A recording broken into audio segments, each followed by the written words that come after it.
Barang siapa yang takut akan kebesaran Tuhannya, kemudian ia berusaha menundukkan hawa nafsunya, maka syurgalah tempat kembalinya.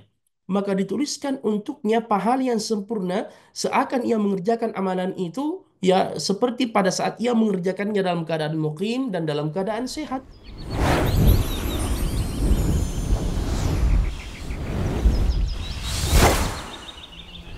Dalam hadis Rasulullah sallallahu alaihi wasallam menyebutkan sab'atun yudhilluhumullahu fi dhillihi yauma la dhilla illa dhilluh. Ada 7 golongan yang di hari kemudian kelak akan langsung mendapatkan naungan dari Allah, di mana tidak ada naungan selain naungan Allah. Di antara mereka adalah syabun nasya'a fi ibadati rabbih, pemuda yang tumbuh di atas ketaatan kepada Tuhannya. Dalam hadis yang lain, Rasulullah sallallahu alaihi wasallam bersabda, "Ajiba rabbukum min syabin laisa lahu sabwah." Sesungguhnya Tuhanmu itu kagum dengan seorang pemuda yang tidak memiliki sabwah. Sabwah adalah kecenderungan untuk memperturutkan hawa nafsu. Di masa muda, pada hakikatnya ya ikhwah adalah masa produktivitas kita. Oleh karenanya, berkumpul di dalamnya semua potensi untuk seseorang terjatuh dalam kemaksiatan. Ada kekuatan, kemudian ada paras yang ganteng atau yang cantik, tetapi subhanallah dia takut akan kebesaran Tuhannya. Kemudian ia tunduk dalam ibadah kepada Allah.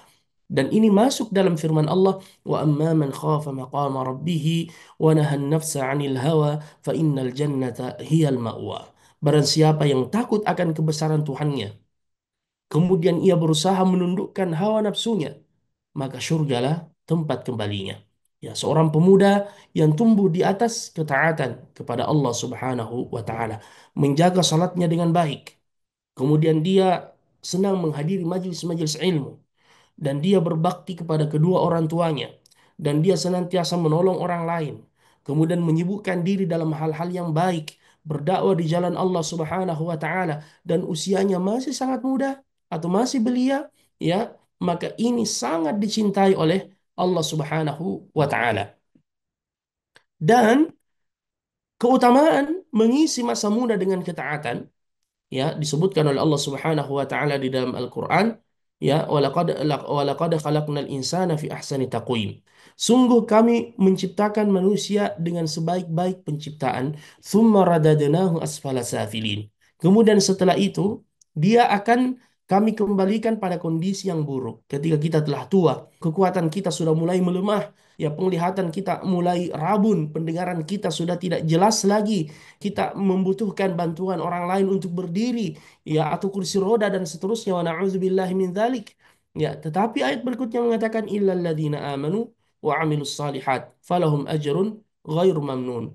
Kecuali orang yang beriman kepada Allah dan mengerjakan amalan saleh, dia mendapatkan pahala yang tidak akan ada putusnya.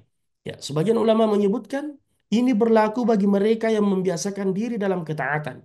Terutama ketika dia membiasakan diri dalam ketaatan di usia muda, pada saat ia memasuki usia tua, usia senja, dan ia tidak mampu lagi mengerjakan kebaikan-kebaikan yang ia lakukan di masa muda, disebabkan karena kekuatannya sudah mulai melemah, maka seakan ia terus melakukan kebaikan itu. Dituliskan pahala untuknya.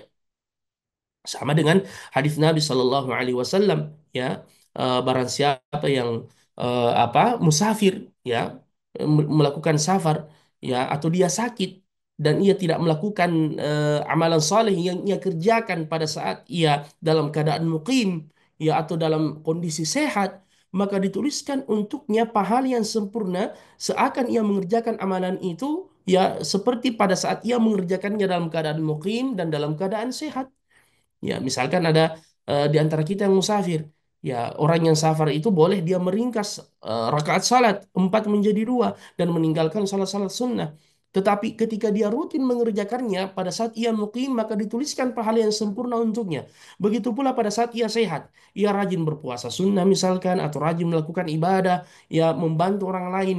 Ketika dia sakit atau memasuki usia senja dan ia tidak mampu lagi melakukannya, disebabkan karena kelemahannya, maka tetap dituliskan pahala yang sempurna untuknya. Ini menunjukkan keluasan rahmat Allah Subhanahu wa taala. Oleh karenanya, Nabi menyebutkan dalam hadis, manfaatkan lima sebelum datang lima. Di antaranya adalah syababaka qabla haramik. Manfaatkan usia mudamu sebelum datang masa tuamu. Dan keistiqomahan kita di usia tua, di usia senja ditentukan dari kondisi kita di usia muda saat sekarang ini. Jadi jangan menunggu kita memasuki usia senja baru fokus untuk ibadah dan taat kepada Allah, tidak. Apalagi tidak ada jaminan umur kita sampai di usia tua.